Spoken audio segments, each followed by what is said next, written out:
आप सभी का मेरे YouTube channel @spark success academy में स्वागत है। और आज से हम लोग क्लास 10th 12th का व्याकरण शुरू करने जा रहे हैं, जिसमें सबसे पहले हम पढ़ेंगे आज वर्ण के बारे में। ठीक है ना, जो आपके एग्जाम में लगभग इससे 3-4 क्वेश्चन 5 क्वेश्चन ऑब्जेक्टिव में जरूर ही आता है। ठीक है, तो आप लोग पढ़े होंगे व्याकरण किसे कहते हैं, है ना। चूँकि व्याकरण पढ़े तो व्याकरण के बारे में जानकारी ले लीजिए, है ना। तो पढ़े होंगे कि व्याकरण वो शास्त्र है जिसके अंतर्गत हम शुद्ध बोलना पढ़ना लिखना जानते हैं, उसे क्या कहते हैं, व्याकरण कहते हैं। ठीक है, तो व्याकरण क्या है, एक शास्त्र है यानी कि दर्शन है जिसे हम पढ़ते हैं, है ना। तो व्याकरण शास्त्र है जिसके अंतर्गत हम शुद्ध बोलना पढ़ना लिखना सीखते हैं। व्याकरण के टोटल 3 भेद होते हैं। कितने भेद होते हैं व्याकरण के? 3 भेद। वर्ण हो गया, शब्द हो गया और वाक्य हो गया। तो इसमें आपको वर्ण शब्द और वाक्य पढ़ना है। ठीक है, तो सबसे पहले भाषा भी जान लीजिए, है ना, कि भाषा ही तो पढ़े होंगे बचपन में। ठीक है, तो भाषा क्या है? भाषा एक माध्यम है जिसके द्वारा हम अपने मन के भावों और विचारों को एक दूसरे के सामने प्रकट करते हैं।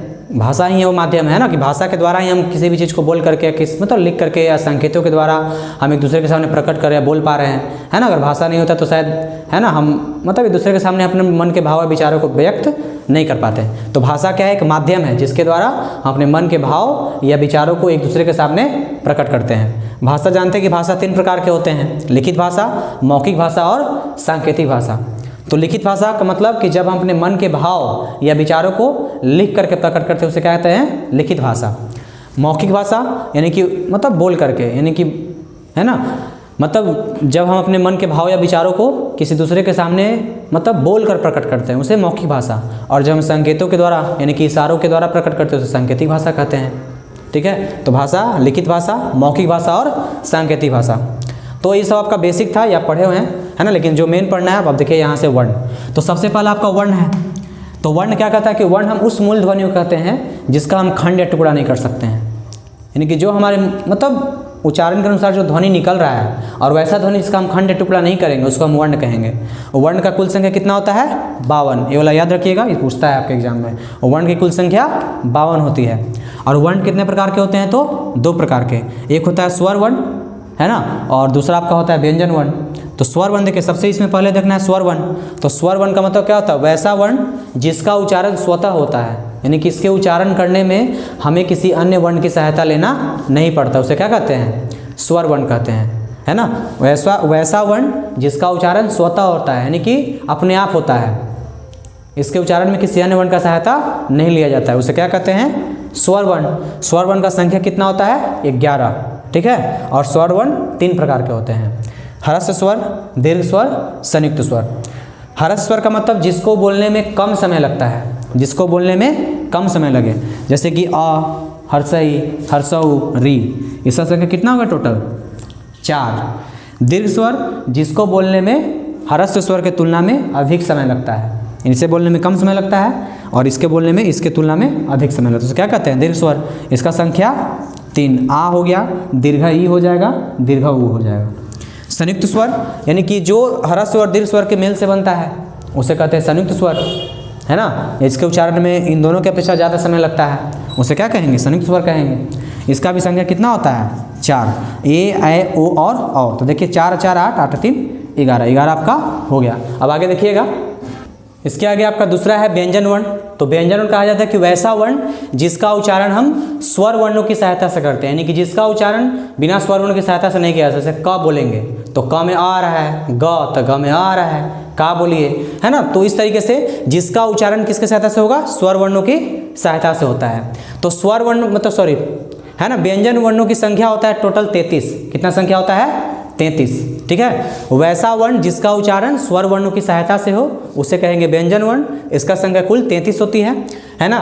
और व्यंजन वर्ण भी 3 प्रकार का होता है। कितने प्रकार का? 3 प्रकार का। पहला आपका होता है स्पर्श व्यंजन, यानी क वर्ग से लेकर पवर्ग तक, है ना। क वर्ग यानी कि क का पूरा वर्ग, क ख ग घ अंग तक को क वर्ग कहते हैं। तो क वर्ग से पवर्ग यानी 5 गो वर्ग, है ना, 5 वर्ग आया। और एक वर्ग में आपका है 5 अक्षर, तो 5 5 25, है ना, यानी कि इसमें टोटल कितना हो गया? 25। तो पूछेगा कि स्पर्श व्यंजन की कुल संख्या कितनी होती है? तो 25। कैसे? तो क वर्ग से पवर्ग तक स्पर्श व्यंजन कहा जाता है। और क वर्ग यानी कि क का पूरा वर्ग, च वर्ग यानी च का पूरा वर्ग, ट वर्ग, त वर्ग, प वर्ग, है ना। सब में 5 5 अक्षर, टोटल 5 वर्ग, तो 5 × 5 यानी 25। ठीक है। दूसरा आपका है अंत अस्त व्यंजन। तो य, र, ल और व को क्या कहते हैं? अंत अस्त व्यंजन कहते हैं। इसका संख्या 4 होता है। याद रखिएगा, ये बहुत बार पूछा गया है, य, र, ल, व कौन सा व्यंजन है। तीसरा है उसमीय व्यंजन। इसमें से कोई पूछ सकता है कि व कौन सा व्यंजन है, ल कौन सा व्यंजन है, याद रखिएगा। तीसरा है उसमीय व्यंजन, यानी तलाबी स, मूर्धनी स, डंटी स और ह, यानी कि जिसके उच्चारण करने में है ना उष्मा की उत्पत्ति होती है। ठीक है, तो तलाबी स, मूर्धनी स, डंटी स और ह को क्या कहते हैं? उसमीय व्यंजन। इसका भी संख्या 4 होता है। इसके अलावा 2 व्यंजन और होता है जिसका नाम है संयुक्त व्यंजन, यानी कि छ, त्र, ज्ञ और स्र, है ना।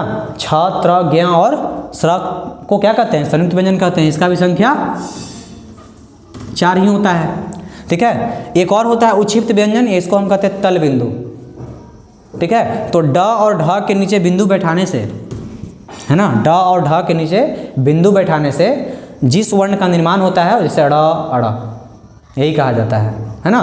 तो ड और ढ के नीचे बिंदु बैठाने से जिस वर्ण का निर्माण होता है उसे हम कहते हैं तल बिंदु या उच्छिप्त व्यंजन, जिसका संख्या मात्र 2 होता है।